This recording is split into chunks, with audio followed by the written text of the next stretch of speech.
क्या आपने कभी सोचा है कि जब आप 80 साल के होंगे तब आपकी जिंदगी कैसी होगी? एक तस्वीर सोचिए, 80 साल की उम्र में एक इंसान अपने बगीचे में घूमकर पौधों की देखभाल कर रहा है, अपने पोते पोतियों को गोद में उठाकर खेल रहा है, और दूसरी तरफ एक ऐसा इंसान जिसे कुर्सी या टॉयलेट सीट से उठने के लिए भी दूसरों के सहारे की जरूरत पड़ती है। सवाल ये है कि इन दोनों जिंदगियों के बीच फर्क किस्मत या जेनेटिक्स का नहीं है, असल फर्क उन छोटे छोटे फैसलों का है जो आप आज ले रहे हैं। बहुत से लोग सोचते हैं कि बुढ़ापा अचानक आता है, लेकिन सच ये है कि 80 साल की उम्र की शुरुआत 80 में नहीं होती, वो आज से शुरू होती है। जब आप सीढ़ियां चढ़ने की जगह लिफ्ट को चुनते हैं, जब आप जमीन पर बैठना छोड़ देते हैं, जब आप दौड़ना, झुकना या भारी चीजें उठाना बंद कर देते हैं, तब आपके शरीर धीरे धीरे उन कैपेबिलिटीज, उन क्षमताओं को खोना शुरू कर देता है। देखो, शरीर सिर्फ एक सिंपल से रूल पर काम करता है, जिस चीज का इस्तेमाल नहीं होगा वो धीरे धीरे खत्म हो जाएगी। अब एक और बात सोचिए, आप अपने भविष्य के सबसे बड़े मददगार हैं।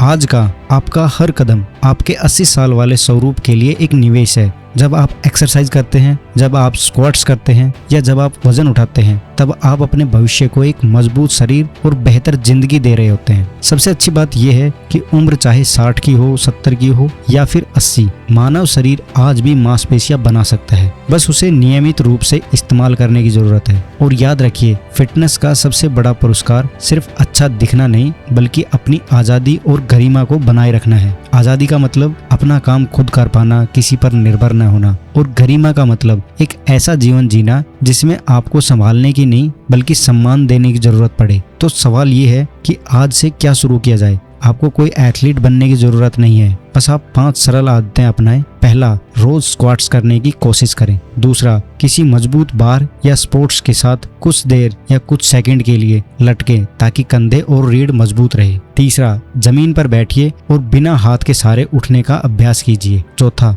भारी सामान उठाने से मत डरिए, क्योंकि आपकी हड्डी और मांसपेशियों को मजबूत बने रहने के लिए वजन उठाने की जरूरत होती है। और पांचवा, रोज कुछ समय एक पैर पर खड़े होकर संतुलन बनाने का अभ्यास कीजिए। याद रखिए, बुढ़ापा कोई एक त्रासदी नहीं जिसे रोका ना जा सके। ये आपके आज के फैसलों का परिणाम है। जो आज आप कर रहे हो वही कल आपका भविष्य बनेगा। इसलिए अपने 80 साल वाले स्वरूप के बारे में सोचिए, क्या वो आपको धन्यवाद देगा या अफसोस करेगा? फैसला आज आपके हाथ में है, तो सोचिए मत, उठिए, चलना शुरू कीजिए और अपने भविष्य को मजबूत बनाइए, क्योंकि आपका सबसे अच्छा भविष्य आज की आपकी छोटी छोटी आदतों से बनेगा। धन्यवाद।